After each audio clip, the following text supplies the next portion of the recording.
টাকা না থাকলে বাবা মাও গুরুত্ব দেয় না।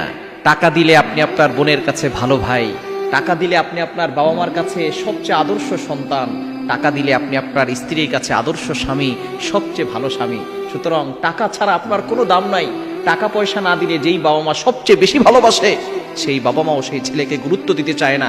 যেই সন্তান টাকা ইনকাম করে দেয় বেশি, সেই সন্তান ভালোবাসা পায় বেশি।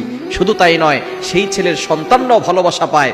কিন্তু যেই ছেলের ইনকাম সোর্স ভালো না, টাকা পয়সা দিতে পারে না, সেই ছেলেকে বাবা মা ভালোবাসে না, সেই ছেলের সন্তানদের দিকেও বাবা মা ভালো নজরে তাকায় না। সুতরাং ইনকাম করেন, যুবকদেরকে বলবো অক্লান্ত পরিশ্রম করেন, যতদূর সম্ভব আপনি পরিশ্রম করে যান, টাকা ইনকাম করেন, অবশ্যই আল্লাহ পাক রব্বুল আলামিন আপনার সম্মানটাকে বাড়িয়ে দিবেন। কিন্তু বর্তমান সমাজের যুবকরা টাকা ইনকাম করতে চায় না, বেকার থাকতে ভালোবাসে, কাজ করতে চায় না।